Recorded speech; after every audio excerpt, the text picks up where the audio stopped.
What if I could give you a blueprint, basically a map of how exactly to make money as an author from day one? A lot of people start with the marketing, but there's a big problem with starting with that. If you start with the marketing, like how am I going to get the word out? How am I going to tell people? How am I going to build this readership? If you don't have a product that readership even wants, then it's never going to work. You can do all the marketing in the world. Just ask Coca-Cola with New Coke. And if people don't want that product or need that product or like that product, they are not going to buy it. They are not going to tell your friends. Starting with the product first and writing a really great product is the key to long-term success as an author. So it starts with having a quality book before you even start thinking about the marketing. Now that said, I do want you to think about one marketing piece before you start writing, but it's not really a marketing piece. It's more a way to keep your blueprint on task. That's the back cover blurb, that little paragraph at the back of your book that tells the reader exactly what the book is about. It also tells you exactly what the book is about. So once you figure out what those couple of paragraphs are, I want you to write them down on a Post-it note and stick it up above your computer. Now wait, you might be saying, I know what my book is about. I don't need to do that. But here's why I think you should. Most people, when they talk to me about their books, will keep rambling for 10 or 15 minutes, and they're going to go in all these different directions, and then this happened, and then that happened, and then this happened. And what happens then is that your plot starts to wander in different directions because you're thinking, I got to put this and this and this and this all in the book. And so your plot kind of gets off on a lot of detours. And so the blueprint that you're creating for your success as an author is already expanding into all kinds of additions for a house that isn't even built yet. You got to start with the core foundation and know exactly what that foundation is before you start adding things on. So having this one little paragraph or two little paragraphs that tells you exactly what your book is about helps corral that so that you don't start writing all this stuff that you don't need, that doesn't actually move the book forward. Once you have that, you'll be able to know exactly what your character is going after, because that blurb should tell the reader exactly what the character wants, why they want it, and what's standing in their way. Because that's what the reader's looking for. What is this journey going to be about? Why am I going on it? And what is going to keep me turning the pages? Those whats and whys are vital to really keeping your book on track. So figure that out. Know what this little back cover blurb is before you even start. Then you've got to write strong characters. And I've talked a lot about characters on this channel and how to do that. And I think that everybody, myself included, really struggles with doing that because writing a strong character means kind of getting deep into your own feelings. And I know I struggled with that as much as you do because I don't really like thinking about the things that scare me or make me nervous or make me sad during the day. I really just kind of want to get my book done and move on. But you can sense it if you're not writing strong enough characters. When you're reading your book back or you're looking over your scene and you're not feeling any emotion or you're skipping parts, then that's a sign that you did not go deep enough emotionally. Wherever you are in the book, I want you to go deeper emotionally, because that is what keeps the reader connected. Now, how do you know where to do that? Well, something I said in another video applies here. If you find that one key emotion you want to get across for every scene, what is that key emotional moment in the scene? That's where you kind of put a lot of your effort. So let's say your character is discovering a secret and this just kind of rocks his world, and now everything that he thought he knew was true turns out to be a lie. That's a key emotional moment, and that will leave a big emotional impact on the character. It should also leave a big emotional impact on the reader. So when you're working on that scene, put all your good writing skills to use right there. Get out the showing, don't do the telling. Pull out those powerful verbs and adjectives and nouns and really make that key emotional moment sing. Now, if you're struggling with that, then go start studying other books. I'm astounded by the number of authors I meet who don't read a whole lot. You've got to read a lot, not just to develop an innate sense of story, but also to develop a sense of where you really pull that emotion from a character. Now, let's say you're still struggling with that, because most of us really do, especially if it's early on in your writing career and you really know how to bring that emotion to the surface. Are you dying to write a book this year but don't know where to start, or how to create a plot, or what you should be writing and what you should be leaving out? Then come join the Writers Bootcamp, taught by me, a New York Times, USA Today, Publishers Weekly, and Amazon best-selling author. I've published 87 books in 24 countries. I have sold 8 million copies. I may not know how to do my taxes, but I definitely know how a book goes together, and I'm going to teach you in 12 weeks with the Writers Bootcamp. We're going to talk about everything from how to create a turning point, how to do scene and sequel, how to create characters that people actually care about, when to put the backstory in, when to leave it out.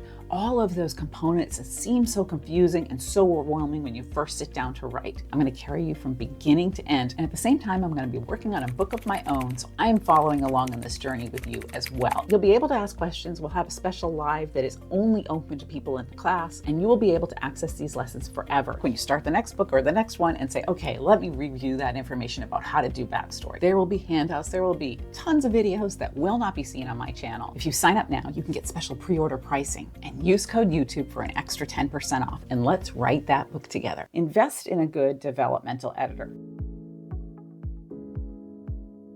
That is somebody that comes in at the beginning of the book and starts telling you where you're going wrong with the plot, particularly the internal plot. Lots of people are fantastic about creating the car chases, but not so fantastic about creating the emotional growth of the character. So find a really good developmental editor who can tell you exactly how to develop that emotional plot. There's a lot of people out there who claim to be developmental editors who don't actually help you develop the emotional part of the plot. So I would look at the reviews of the authors that they have worked with and see what the readers are saying. If they're saying that they really connected emotionally with the characters, then that's often a sign that the editor has helped that author bring that to the surface. That will help you to focus on emotion, not descriptions. And I think a lot of people get that confused when they're showing instead of telling. That means that when something in the plot has caused the character to feel something or think of something, it's a good moment to really show. Another tip for how to bring the emotion to the page is to concentrate on the emotions and not the description.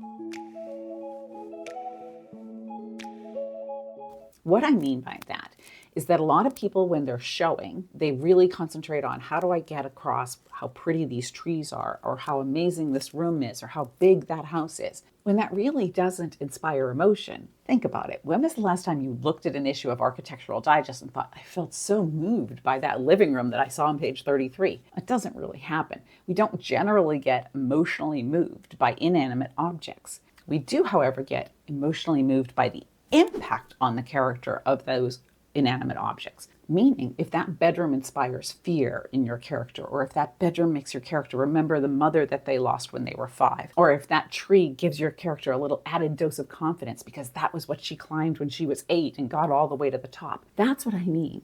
What is the impact on the character of that inanimate object that they are seeing? So then the description becomes more about what's in here than what's out there. The other important thing that you need to have on your blueprint is the rule of if it doesn't fit, you cut it. That's where this little back cover blurb comes in really handy, because you can go back to those paragraphs that you wrote and taped up over your computer and say, does this fit this storyline that I'm writing here? If it doesn't, you cut it. You can live without it. They're words, they're not oxygen. You can absolutely live without them. Save them for another book if you really need them. If it's not moving the book along, if it's not propelling the plot forward or impacting the reader or the character, you do not need it. But I need a funny scene, or I need an emotional scene. You probably do. Make them do double duty. Make it move the plot along while also being funny or also being emotional. Every single thing that happens in your book has a reason for being there. That's intentional writing. That's not just writing to get the book done. That's not just writing to get it out in the world so you can start making millions on Amazon, which, by the way, is pretty much impossible. That's writing with intention. And when you write with intention, it shows on the page, and readers like that. Because what it tells the reader is, I'm not here to waste your time. I'm here to tell you a really good, compelling story. So if it doesn't fit, cut it. It's sort of like having a blueprint for a house. If you don't need a 10-car garage because you prefer to bike to work, then you don't draw a 10-car garage on the architectural drawings of your house. You don't add extra to the book that doesn't need to be there. You add exactly what you need to make the story move forward. There are also two very, very important places that you should focus a lot of effort on. Now, granted, the entire book is important because if you lose the reader halfway through, they're probably not going to come back. But the first page is one of the most important pages in the whole book, because that's the page that hooks the reader. People make the decision to buy a book based on the front cover, the back cover blurb, and that first inside page. If they're not grabbed by that first inside page,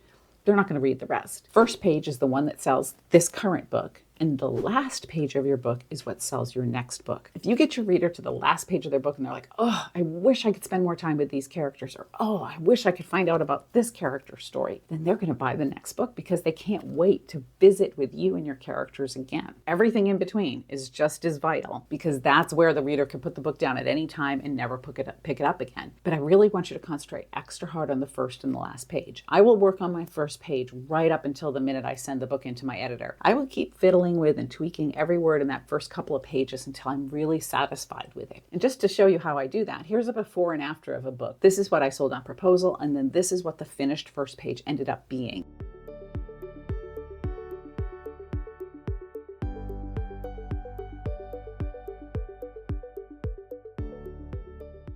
There's a lot of changes in between to make it tighter, more picturesque, more powerful, and hopefully it did its job even better than it would have in the first. All along, you're going to be building your readership base. You're going to be talking about your book on social media, creating memes, doing all these different things, getting people interested in the storyline. But if you produce a book, even after all of that marketing that lets the reader down, you won't sell another copy to them. You won't get them to talk about the book to their friends.